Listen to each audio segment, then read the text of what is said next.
It was December of 1944, deep in the heart of a war-ravaged Europe. The snow fell in heavy, relentless sheets, blanketing the landscape in an eerie, unforgiving silence. The once proud trees of the Ardennes stood like skeletal sentinels, stripped of life by the freezing cold. The air hung thick with the scent of damp earth and pine, while the sharp winds whipped the snow sideways, cutting through the air like invisible daggers. The forest, which had been a peaceful sanctuary just months before, now seemed to breathe with the tension of impending battle. But here, in the midst of the frozen wilderness, a secret was being born. A hidden airfield that would change the course of the war in the blink of an eye. In this corner of the Ardennes, miles away from any major city or military installation, a group of civilian workers were about to do the impossible. They had no military experience, no formal training in construction, and no knowledge of the airfield's strategic importance. They were farmers, factory workers, teachers, and engineers. Ordinary men and women thrust into an extraordinary situation. What they didn't know was that in 72 hours, they would be responsible for one of the most crucial missions of the war. They were going to build a fully functional airfield, runways, fueling stations, control towers, all under the cover of secrecy and at breakneck speed. The task seemed impossible. A secret airfield in the middle of a war zone, built in less than 3 days. No one was supposed to know what was happening here. The workers would be part of an invisible city, working in the dead of night, with no recognition, no accolades, and no hope of a hero's welcome. Their work would remain hidden from the world, their faces unremembered. But what they were building would have a lasting impact. Without them, the Allied forces would lose a vital lifeline. Without them, hundreds of soldiers would be cut off and left to face the full force of the enemy. As the workers arrived, they could feel the weight of the mission. They had been told that their task was critical, but the specifics of their work remained a mystery. What they did know was simple. They had 72 hours to complete it. And failure was not an option. The first shovel dug into the earth at dawn, and for the next 3 days the workers would push their bodies to the brink of collapse. They were racing against time, against the elements, and against the ever-looming threat of discovery. It was cold, and the hours were long. But beneath the chill of the wind and the weight of secrecy, something else began to stir. A sense of purpose. And though they didn't know it yet, each worker's quiet determination would be the force that brought the invisible city to life. The workers began to arrive in the early hours of December 17th, their faces weary from the long journey, but filled with a mixture of confusion and determination. Some had been told only a day or two before. Others had been waiting for weeks. They had been pulled from their regular lives. Farmers who had worked the land their whole lives. Teachers who had stood before classrooms full of students. Factory workers whose hands had always known the rhythm of machines, not the weight of shovels. Now they stood in a cold, unfamiliar forest, miles from civilization, with nothing but their work clothes and the equipment they had been given. A convoy of trucks arrived one by one, each filled with groups of men and women. They climbed down, looking around nervously at the snow-clad woods, unsure of what to expect. The military had made it clear this was a secret mission, and secrecy meant isolation. These civilians were about to be part of something much larger than themselves, But in those first moments, they only knew one thing for certain. They were far from home. A military officer, his face sharp with the urgency of the task ahead, called them together under the dim light of a makeshift briefing area. The space was no more than a few hastily erected tents with a long table covered in maps and diagrams. The officer, Captain Parker, stood tall at the front, his breath visible in the icy air as he addressed the group. "We've been given a task," Captain Parker began, his voice cold but firm. "And that task is simple. You will build an airfield here. We need a fully operational airstrip, complete with runways, refueling stations, and the necessary infrastructure to keep our planes in the air. You have 72 hours. The words hung in the air like a challenge, unspoken doubts creeping into the minds of the workers. 72 hours. The enormity of the task struck them all at once. No one had expected this. No one had signed up for anything like this. The officer continued, his voice steady. "This is a matter of national security. The enemy is advancing, and we cannot afford to wait for approval or reinforcements.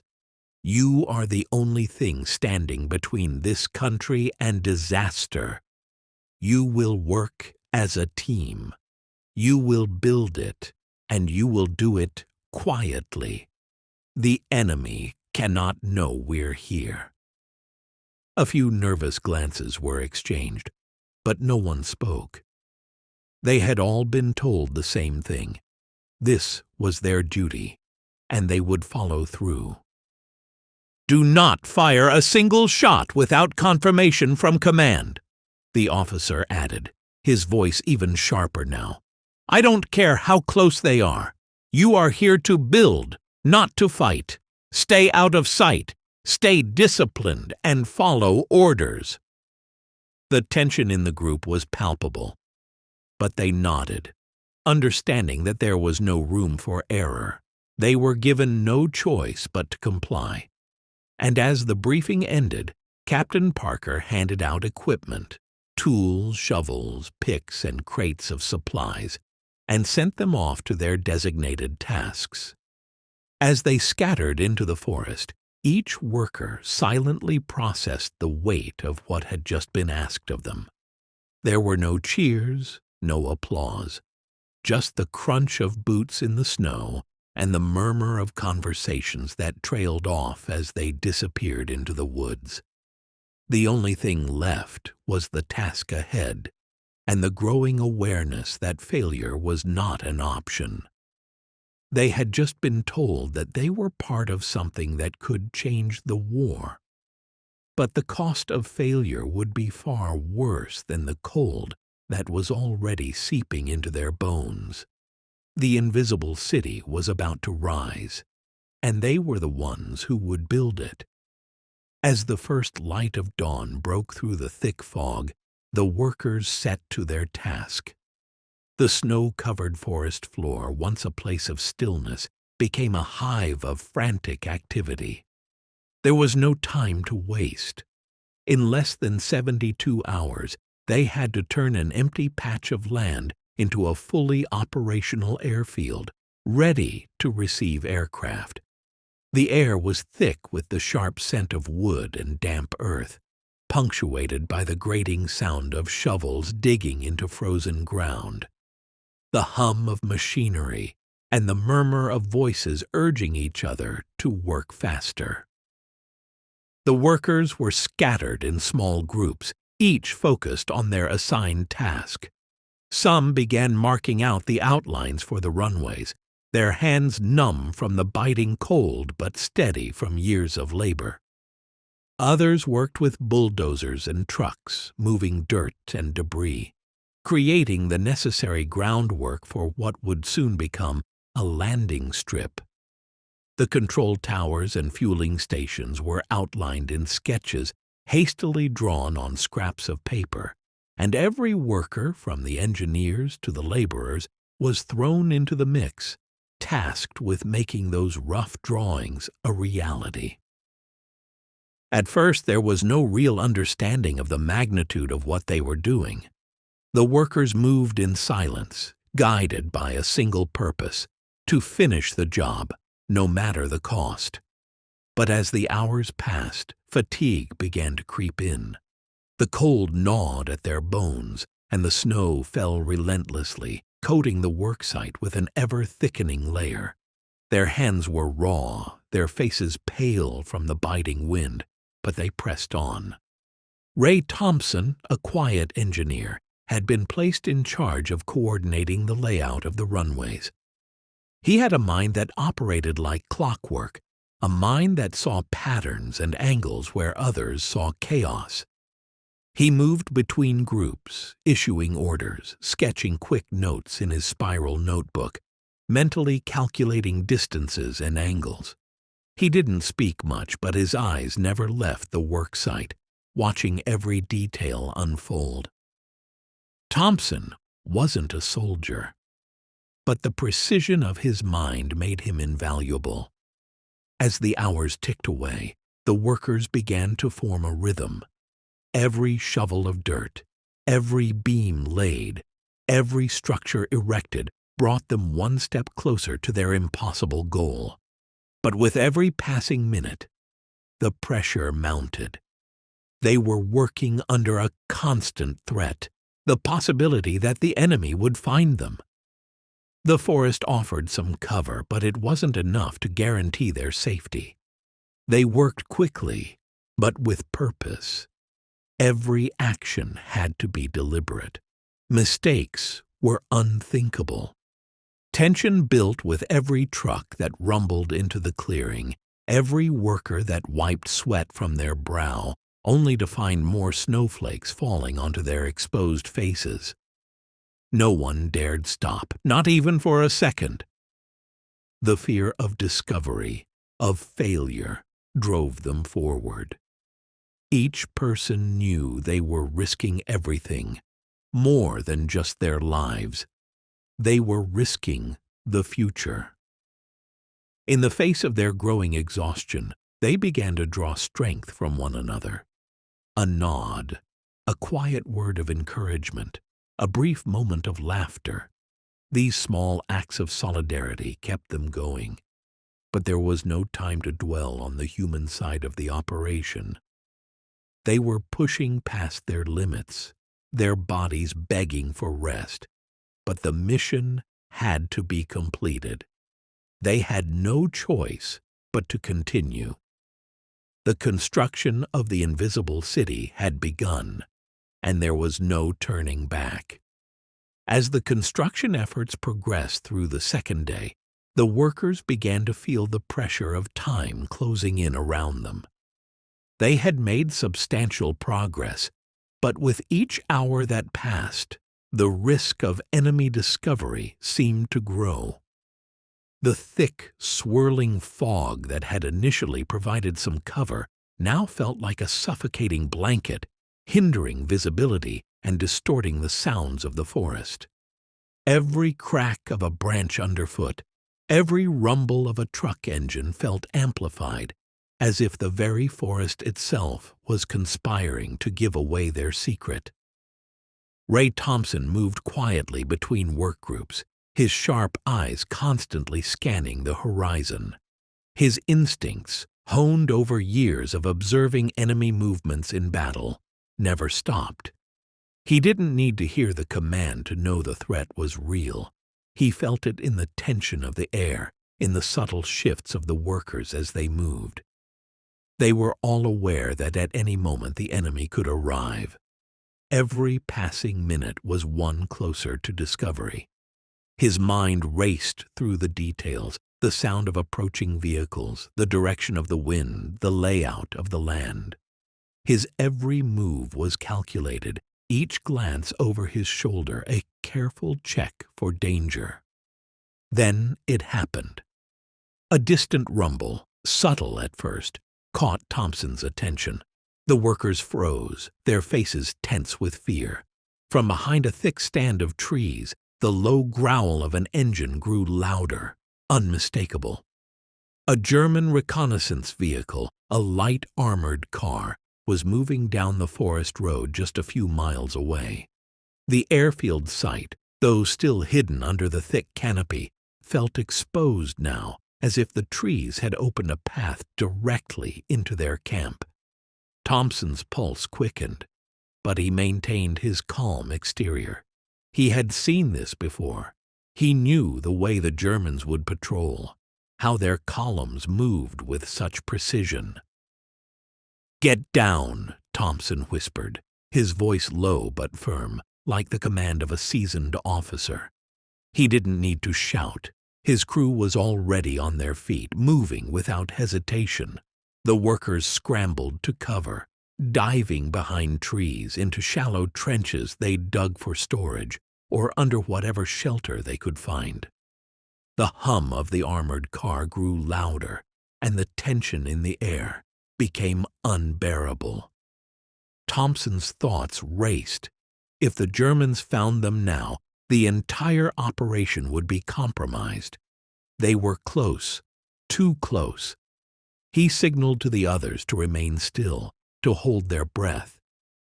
The vehicle neared, its engine revving as it maneuvered carefully through the forest.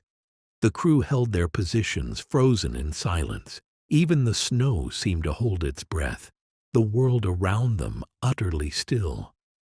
The vehicle passed just yards away from their position. It was a close call, far too close. But as it continued on, disappearing deeper into the forest, Thompson allowed himself a moment to exhale. The danger had passed, for now, but the encounter had shaken them all. They were no longer just building an airfield. They were operating in a war zone where every action, every step, could mean life or death. With the Germans still out there, the workers knew they couldn't let their guard down. Every task now felt more urgent, more crucial. The cold, the fatigue, the constant fear, it all intensified as the threat of detection lingered. But there was no time to waste. The invisible city was being built, but it could vanish in an instant if the enemy discovered them. The race against time had turned into a race against survival. As the hours dragged on, the workers' bodies began to betray them. The relentless cold had already worn them down, and now exhaustion was setting in, wearing heavy on their shoulders. The tasks that had once seemed manageable, laying foundations, marking runways, assembling the makeshift control tower, now felt insurmountable. The machinery, which had been their greatest ally in the beginning, was beginning to falter under the strain of the unyielding terrain. One of the bulldozers, its engine sputtering, stalled on the icy ground, its wheels spinning uselessly in the snow. For a moment it seemed as though the entire operation might grind to a halt. The workers, already stretched thin, glanced nervously at each other. Some wiped their brows, their faces streaked with grime, while others tried to keep their frustration in check. They were used to hard work, used to pushing themselves to the limit. But this was different. This wasn't just about building something. It was about surviving. And with every passing minute, they were running out of time. Ray Thompson stood back, his eyes scanning the site as the tension built around him. The engine failure of the bulldozer was a critical blow. They needed the dirt moved, and they needed it fast. Without that, the runways couldn't be completed in time. The pressure was unbearable. If they failed, the airfield wouldn't be ready, and thousands of soldiers could be stranded. Thompson knew that they had already cut it too close with the deadline. But failure wasn't an option. He walked toward the machine, his boots crunching in the snow, each step heavy with the weight of responsibility. The crew working on the bulldozer was already attempting to restart the engine, but the cold had seeped into every part of the machine, and it wasn't responding. Thompson knelt beside the engine, his hands numb from the chill, his breath clouding in the air. He worked quickly, his mind calculating every movement. With a series of quick, precise adjustments, he managed to get the engine humming again, the engine sputtering back to life as the machine roared into action. A collective sigh of relief rippled through the workers as the bulldozer moved once more. But the moment of triumph was short-lived. Almost immediately, the sound of a nearby explosion sent shockwaves through the camp. A distant explosion, the unmistakable sound of artillery. The workers froze, their hearts pounding in their chests. The enemy had to be closer than they had thought. The ground shook again, followed by a barrage of gunfire that echoed through the trees. Thompson's mind raced. The German forces were closer, and the sounds of combat were unmistakable. There was a real possibility that the workers could be caught in the crossfire before they even finished the airfield. The stakes had just been raised. "Move faster!" Thompson barked, his voice sharp and filled with urgency. There was no time to waste. The workers scrambled, pushing forward despite their fatigue, some hands shaking from the cold, others still trying to process the threat of discovery. They knew they were too exposed, too vulnerable in the middle of a forest without cover. But there was no retreat, not now. As Thompson moved between the workers, issuing commands, he realized just how fragile their success had become. It wasn't just the machinery failure. It was the constant fear that they might be discovered, or worse, that the operation might fail completely before it had even been completed. The weight of the mission pressed down on him heavier than the snow itself, but still, he moved with purpose, knowing that if they didn't finish, all their work, all their sacrifices, would have been for nothing. Every decision, every task, now felt like it could be their last.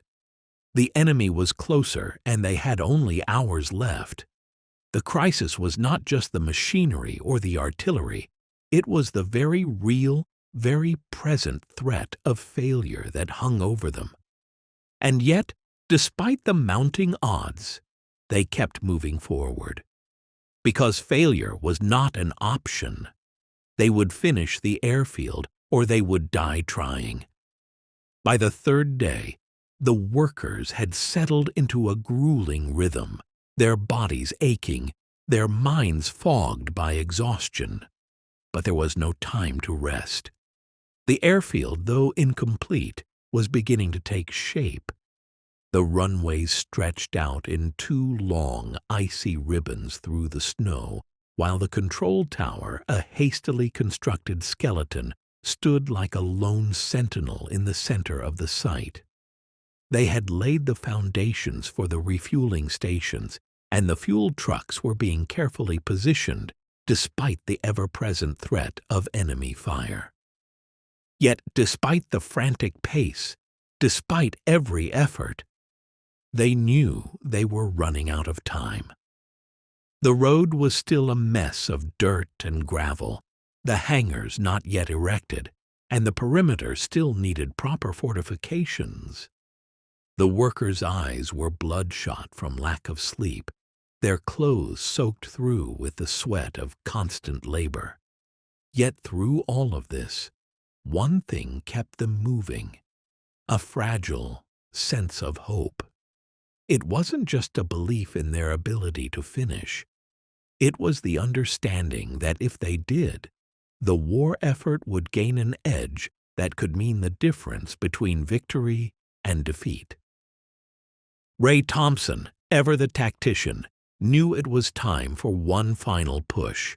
He moved between the workers with purpose, checking measurements, ensuring the structures were solid, The lines were straight. He didn't speak much, but his presence was enough to encourage the crew to push through their fatigue. There was no more room for mistakes, no more time to question. But as he surveyed the work site from a small rise in the ground, a sudden realization struck him. They could do this. It was within their grasp. The airfield would be operational, ready to support the incoming American forces. The German assault was coming, but they were closer to finishing than anyone had dared to imagine. A moment of calm fell over Thompson as he stood alone for a brief second, his eyes scanning the site. The early morning fog had lifted slightly, revealing a clear view of the worksite below. He could see the shape of the airfield coming together, the snow-dusted concrete runways now stretching toward the sky, the towers beginning to take form, the trucks and machinery organized in an efficient line. It was almost beautiful, a testament to the will of the people who had built it from the ground up, despite the impossible odds. Thompson didn't know if they could finish in time, or if the enemy would find them before they were done. But what he did know was this: if they succeeded, they had just given the Allied forces a chance to strike back, to reclaim what had been taken. They had given the 1001st Airborne Division a lifeline. They had given their country a shot at survival. The weight of their labor was finally starting to feel like something more than an impossible task. It was becoming real. It wasn't just a plan. It wasn't just a dream. They were going to finish the airfield. And that knowledge, the simple, undeniable truth that they could complete the mission, gave them the strength to push through the final stretch. They would get it done. Somehow, they would finish. The work wasn't over yet, but it was closer to completion than anyone had dared believe. The invisible city was no longer a distant hope. It was about to become a reality.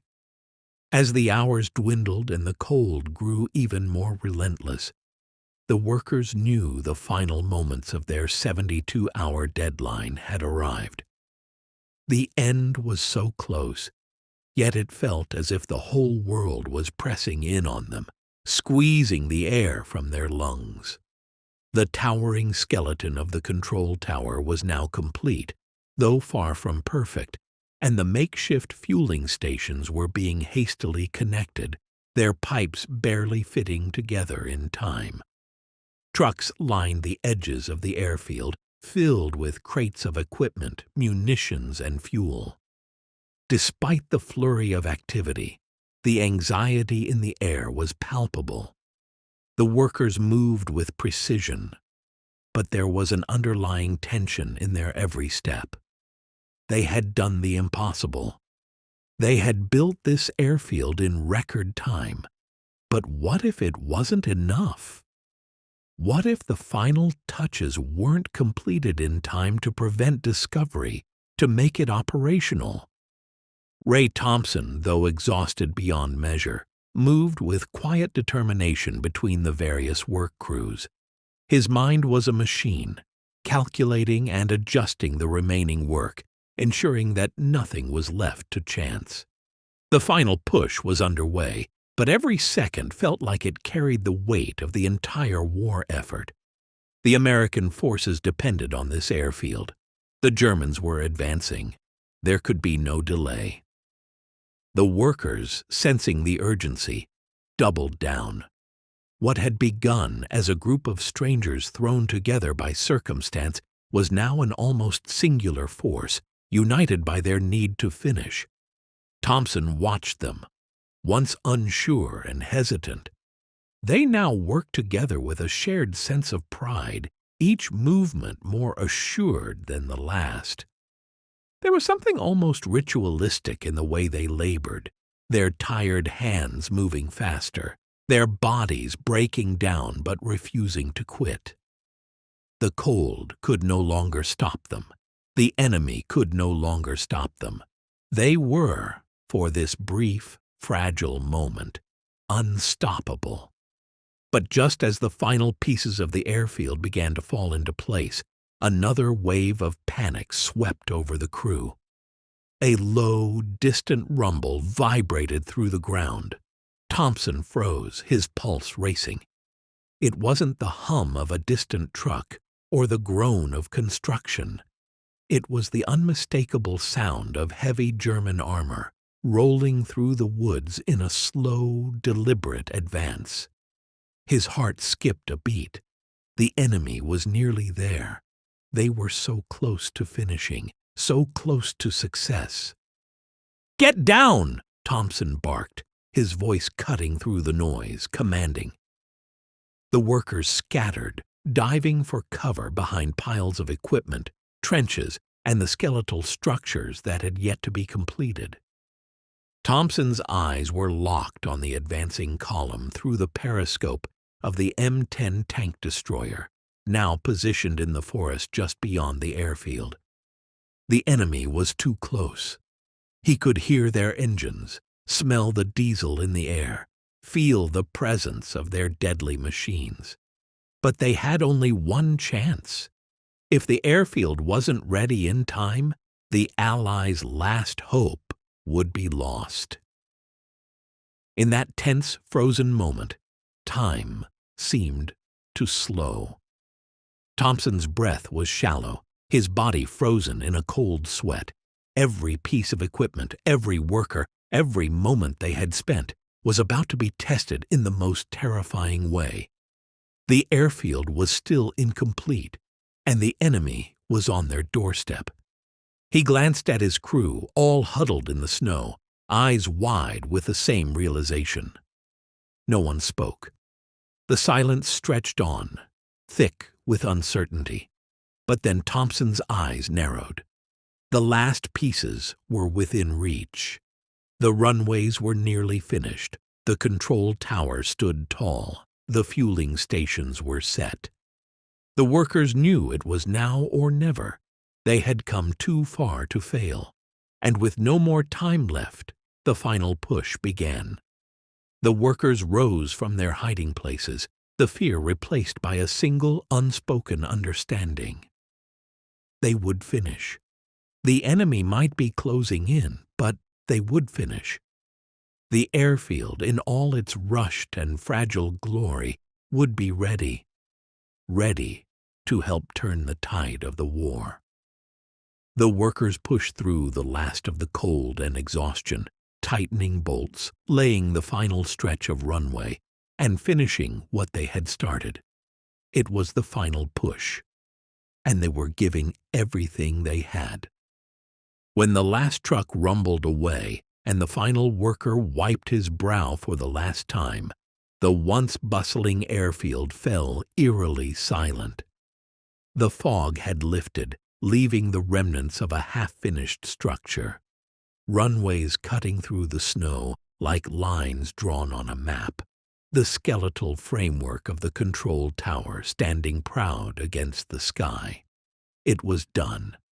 But the workers, huddled together in small groups, were too exhausted to celebrate.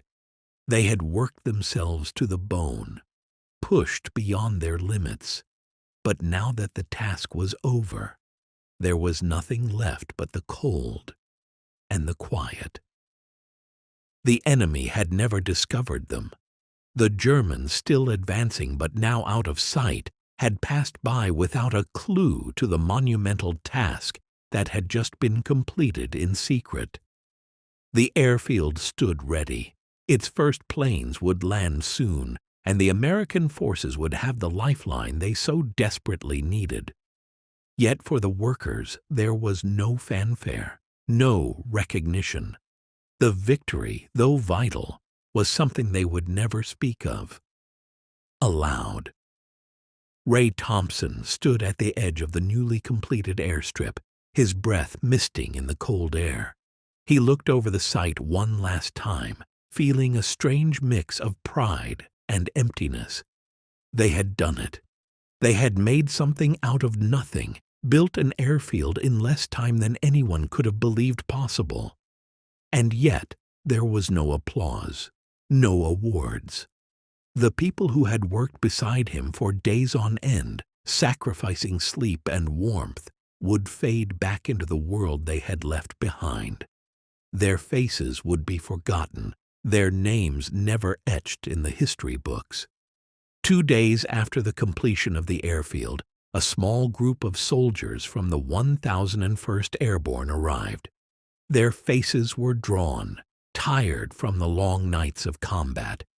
But when they saw the airfield, they understood immediately what had been done. They had expected a disaster, a half-built, unfit landing strip.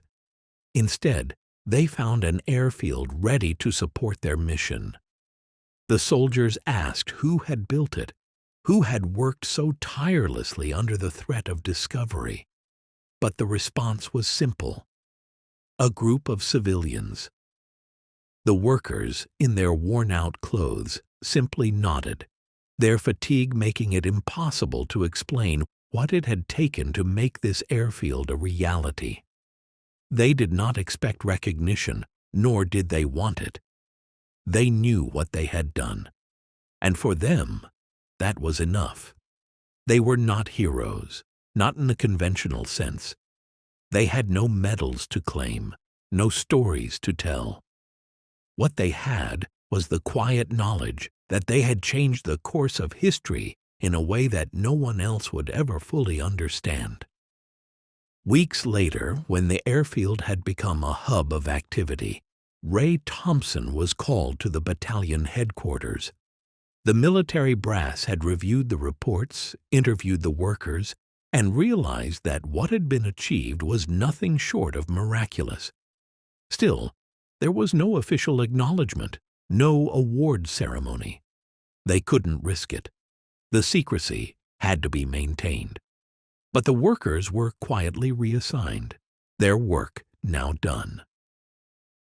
And yet, Ray would never forget the airfield that had appeared out of nowhere, built in the silence of winter's frost. As the years passed, word of their work spread, though the details remained murky. The invisible city, as some came to call it, was never written about in official war records, but the memory lingered in whispers among those who had known what had happened in that forest. For the workers, their legacy was not one of public recognition or grand gestures, but something far quieter. They had given the Allied forces a fighting chance, provided a crucial supply line in the cold, and secured the lives of thousands. And when it was all over, they simply went home. They resumed their ordinary lives, back to fields, schools, and factories. But the knowledge of what they had achieved lived on. They had done something extraordinary, not for fame or glory, but because it had to be done. Sometimes in the quietest moments of history, those who make the greatest impact remain the least noticed. But their actions, like the invisible airfield they built, changed everything.